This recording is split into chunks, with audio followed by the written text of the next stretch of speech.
Bienvenue à toutes et à tous sur Rhône-Alpes Détection pour cette deuxième vidéo qui va se dérouler dans un pré qui vient d'être fauché, donc un pré à flanc de montagne.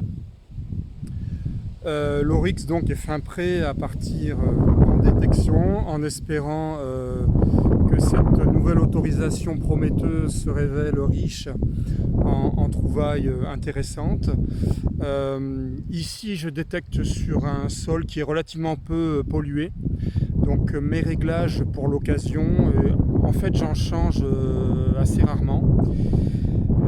Je serai en fréquence 11,3.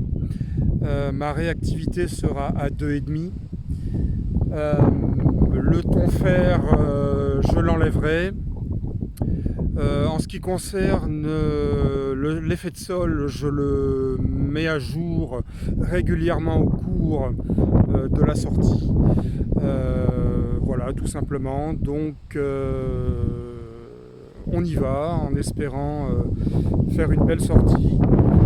Je vous souhaite un bon visionnage et n'hésitez pas, si ça vous plaît, à mettre des pouces bleus et à vous abonner à la chaîne. Allez, on se retrouve au premier son. A plus.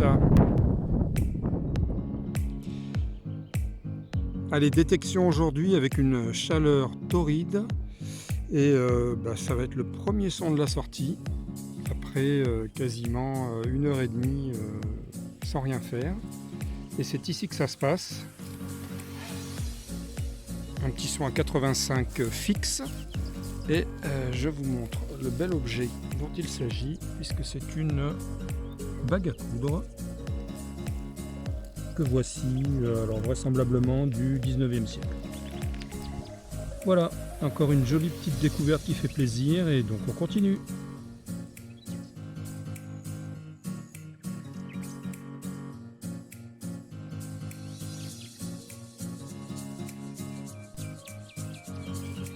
Allez, un nouveau son qui sonne, qui claque bien en fait, hein. 82, 83. Et il s'agit d'une magnifique trouvaille que j'ai délicatement remise au fond du trou. J'ai déjà regardé ce que c'est, bien sûr. Et il s'agit d'une royale en billon. Hop, que voici.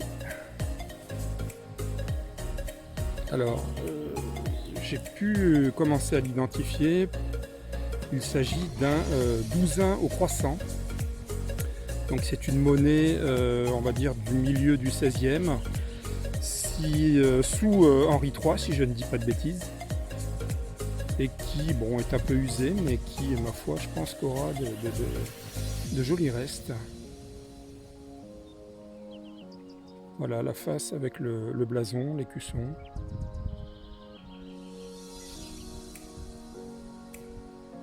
Voilà, allez, on continue et en espérant faire de jolies trouvailles encore, en tout cas aussi belles que celle-là.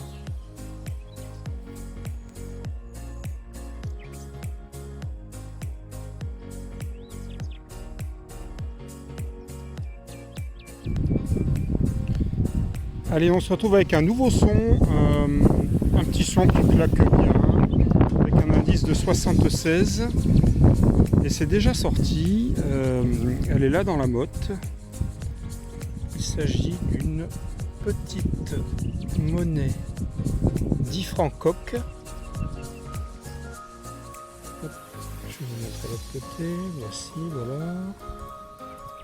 Des monnaies qui en général au nettoyage reviennent très très bien. Allez, on continue.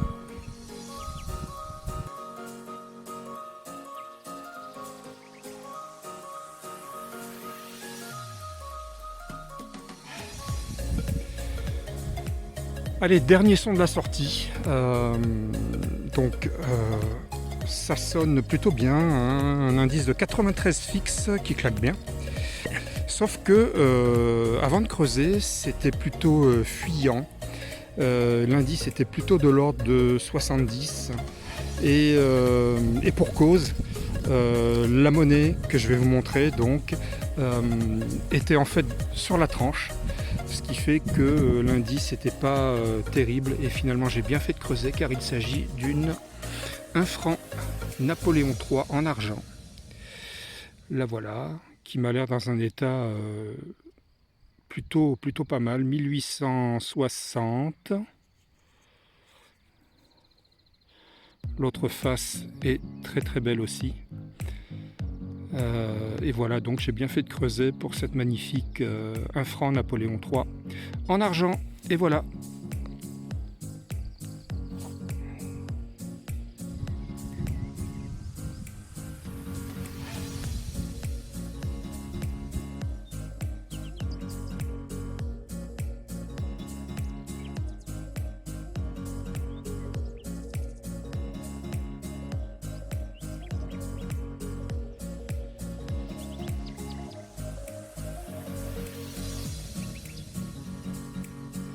Allez, un son à 93 sur l'Oryx, dans ce trou d'une dizaine de centimètres de profondeur environ.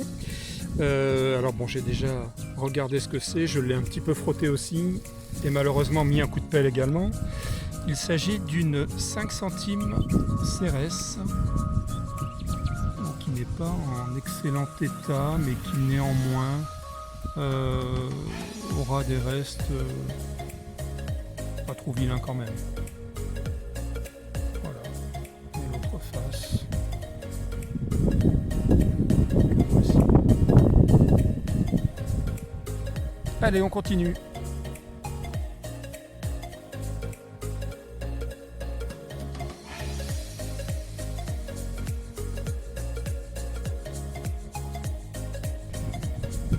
Allez, on se retrouve avec un nouveau son qui m'a donné du fil à retordre. J'en ai tombé les lunettes. Et au fond d'un trou relativement profond, une bonne vingtaine de centimètres au moins. Il s'agit en fait d'une monnaie que j'avais pas fait depuis longtemps, puisqu'il s'agit d'un, je vais vous le montrer, il est là, un double tournoi qui apparemment a des jolis restes. Alors j'espère que la mise au point va se faire. Ah ouais, la voilà.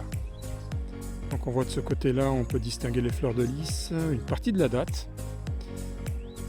Et de l'autre côté, je pense qu'il y aura également des jolis restes. Voilà, allez, on continue.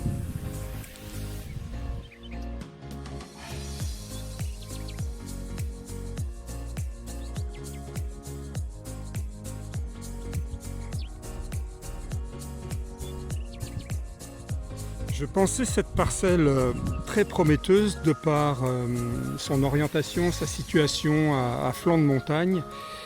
Eh bien, je crois qu'elle ne va pas me décevoir, puisque là, je tombe sur une petite merveille qui sonne un petit peu en dessous de 90, très fuyant. Donc j'ai regardé ce que c'est, bien sûr, je l'ai remise au fond de son trou, et vous allez voir un petit peu ce que vous allez voir. Il s'agit d'un petite monnaie gauloise, un denier apparemment au cavalier, qui est une monnaie typique de la vallée du Rhône. Voilà, qui m'a l'air encore en bon état. J'espère que la mise au point se fait. Je vois pas grand chose en fait avec le soleil. Voilà, donc je vais bien la nettoyer. Et hop, elle est tombée. Elle est retournée dans son trou. Et je vous ferai une belle photo que je vous mettrai dans la vidéo. Voilà. Allez, on continue.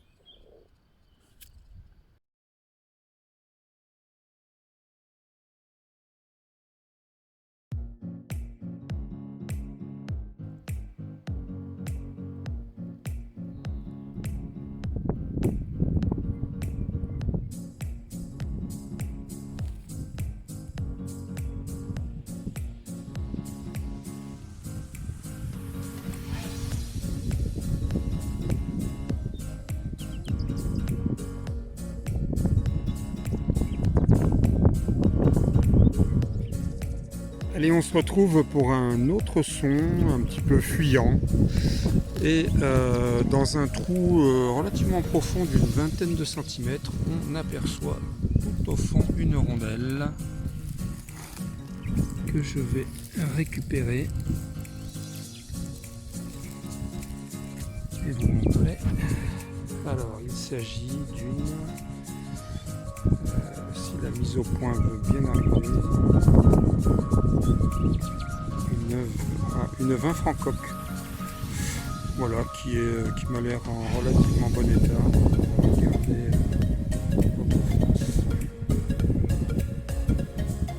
la mise au point ne peut pas se faire.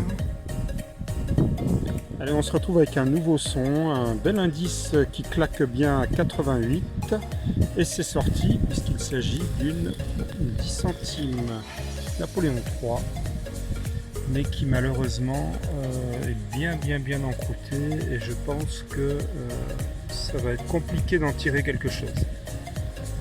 Voilà. Allez, on continue.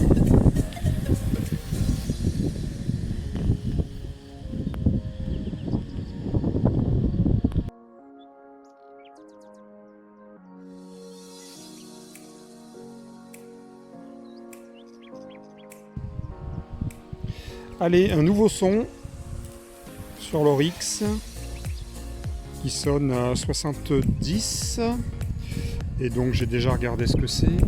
Elle est au fond du trou, je vais vous montrer ça. C'est une petite romaine qui a des restes assez sympathiques, je pense. On voit relativement bien le visage de ce côté-là. Et de l'autre côté, après nettoyage, je pense qu'on aura de jolis restes. Et voilà pour cette petite romaine. On continue en espérant que la chance va nous sourire.